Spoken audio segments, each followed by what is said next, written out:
আসসালামু আলাইকুম। প্রিয় দর্শক, দেশে এখন এক অদ্ভুত রাজনীতি শুরু হয়ে গেছে। এই রাজনীতি হচ্ছে যে স্বীকৃতি অর্জনের অথবা স্বীকৃতি লাভের একটা রাজনীতি, যে আমি কি করেছি, আমি যা কিছু করেছি সেটাকে ইতিহাসের অংশ কিভাবে করা যায়, তার জন্য একটা প্রতিযোগিতা শুরু হয়েছে। এটা আমরা হাসিনা আমলেও দেখেছি, এখন আবার নতুন ভাবে দেখতে পাচ্ছি। সর্বশেষ আমরা দেখতে পেলাম যে 8ই আগস্ট, যেদিন ডক্টর ইউনূস ক্ষমতা গ্রহণ করেছেন, সেই দিনটাকে কিভাবে একটা দিবসের নামাঙ্কিত করে ইতিহাসের অংশ করা যায়। তো এ নিয়ে অনেক রকম আলোচনা হচ্ছে, সমালোচনা হচ্ছে। দু একজন প্রশংসা করছেন, অনেকেই সমালোচনা করছেন।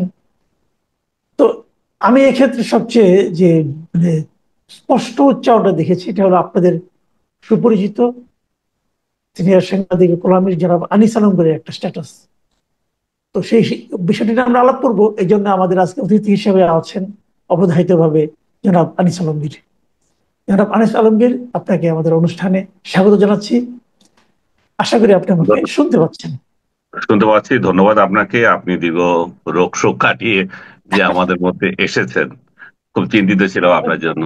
আমি না, শুধু রোগ আমার সাথে যাদের দেখা হয়েছে তারা সবাই আপনার জন্য চিন্তা করছে, আমাকে বলছেন ভদ্রলোকের কি হলো, ঠিক আছে কিনা। যাই অনেক হোক। কৃতজ্ঞতা, সবার প্রতি অনেক কৃতজ্ঞতা। আসলে একদম ভালো হয়ে গেছে তা না, একটু দুর্বলতা আছে। কাজে আজকের অনুষ্ঠান আপনাকে আনলে সুবিধা এটাই যে দর্শক যেটা জানতে চায় সেটা উপস্থাপক হিসেবে আমাকে আর খুঁচিয়ে বের করতে হয় না, আপনি নিজেই বলতে থাকেন এবং দর্শক পরিতৃপ্ত হয় বলে আমার ধারণা। তা আপনার স্ট্যাটাস নিয়ে কথা বলছিলাম যে আটই আহ, আগস্ট হ্যাঁ। যে কথাটা আপনি বলেছেন, আপনি এটা এইভাবে মূল্যায়ন করছেন কেন?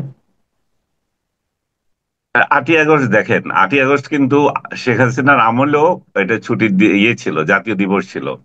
তখন শেখ হাসিনা এটা করেছিলেন যে উনার আম্মা, যে বঙ্গবন্ধুর স্ত্রী, যে জি। বঙ্গমাতা ফজিলাতুন্নেসা, উনার জন্মদিন উপলক্ষে এটাকে উনি জাতীয় ছুটি, ছুটি দেন নাই, জাতীয় দিবস করেছেন। তারপরে একই একই একই মাসে কিন্তু 5 আগস্টও কিন্তু দেখেন, দুইটা তারিখ কিন্তু ডক্টর ইউনূস যে দুইটা তারিখ বেছে দিয়েছেন। 5 আগস্ট কিন্তু শেখ কামালের জন্মদিন ছিল, শেখ হাসিনা সেটাকে তার ভাইয়ের জন্মদিন উপলক্ষে জাতীয় দিবস বানিয়েছেন। আর 18ই অক্টোবর উনি শেখ রাসেলের জন্মদিনকেও জাতীয় দিবস বানিয়েছেন। আমি জানি না শেখ জামাল কি দোষ করেছিল, তাকে কেন শেখ হাসিনা বাদ দিয়েছিলেন। শেখ হাসিনা এটা বাদ দিয়ে, এবং তার বাবা আমাদের মহান নেতা, অবশ্যই উনার জন্ম মৃত্যু বার্ষিকী যদি পালন হয় সেটাতে তো কারো মাথা ব্যথা হওয়ার কথা ছিল না। সেই দুইটা দিনে উনি জাতীয় দিবস করেছেন এবং ছুটিও ছিল। এই এই দুইটা দিন বাদ গেল। আমি এই যে বর্তমান সরকার ক্ষমতা আসার পর এই দিবসগুলো বাদ দিয়েছে। দুঃখিত যে, মানে দুর্ভাগ্য যে উনারা 7ই মার্চ পর্যন্ত বাদ দিয়ে দিয়েছেন। এটা একজনের অ্যালার্জি হিসেবে আমরা দেখেছি। এই যেগুলোর কথা বললাম এগুলো বাদ দিলে উনার শেখ হাসিনার মানে আত্মীয় স্বজন কেন্দ্রিক সেটা তো কারো মাথা ব্যথা ছিল না। কিন্তু ডক্টর ইউনূস বাদ দিয়েছেন, প্রশংসা পেয়েছেন কারো কারো কাছ থেকে। কিন্তু জুলাই বিপ্লবের নাম দিয়ে উনি যে একটা মাস ব্যাপী কর্মসূচি নিলেন, সেখানে দেখা যাচ্ছে যে উনি জুলাইয়ের 5 তারিখকে ছুটি দিয়ে দিয়েছেন এবং এটা বিপ্লব দিবস করেছেন। হতে পারে সেটা, কারণ এইটা তো গণ অভ্যুত্থান হিসেবে আমরা কেউ অস্বীকার করছি না। মানুষ নেমে এসেছে যে কারণে হোক, এটার পেছনে যেই হোক, যত তত্ত্ব এখন হাজির করা হোক, শেখ হাসিনার বিরুদ্ধে ষড়যন্ত্র হয়েছিল, হেন হয়েছিল, তেন হয়েছিল, যা কিছু হোক হয়েছে। তো যখন হয়েছে একটা দিবস, সেটাকে মানুষ, একটা রিজিম চেঞ্জ হয়েছে, সেটা মানুষ স্মরণ করেছে, রাস্তায় নেমে এসেছিল। তো সেটা যদি স্মরণ করা হয়, আমার তো, আপনার তো কারো মাথা ব্যথা হওয়ার কথা না। এটা আমরা 6ই ডিসেম্বর, যদি আপনি খেয়াল করে থাকেন, আসলে 6ই ডিসেম্বর না, এটা ছিল 4 ডিসেম্বর, যখন এরশাদ পদত্যাগ করবে ঘোষণা দিয়েছিল। সেই দিবসটাও যদি কোনো সরকার যদি পালন করে, আমরা তো খুশি হব। কারণ আমরা তো তখন রাস্তায় ছিলাম, আমরা সেই আন্দোলন জি। করেছিলাম এরশাদের বিরুদ্ধে। কিন্তু কোনো সরকারই করে নাই, শেখ হাসিনা সরকার বলেন, খালেদা জিয়ার সরকার বলেন, সেই দিনটাকে কিন্তু তারা নিজেদের কর্মসূচি হিসাবে পালন করতো, স্বৈরাচার পতন দিবস। পরে কিন্তু সেটাও আর হয়নি। তা আমার এখন এটাও আশঙ্কা দেখা দিয়েছে, এই এখন যে জুলাইকে নিয়ে ডক্টর ইউনূস যে সমস্ত মানে আবেগী কর্মকাণ্ড করছেন, এগুলো আজ থেকে 10-12 বছর পরে, কয় বছর পরে কে মানুষ মাথায় রাখে কিনা সেটা সন্দেহ হচ্ছে। সবচেয়ে বড় যে বিষয়টা আমার মাথায় লেগেছে বা আমার আপত্তির যে বিষয়টা, তো উনি তার সিংহাসন আরোহণকে একটা স্মরণীয় করতে চাচ্ছেন।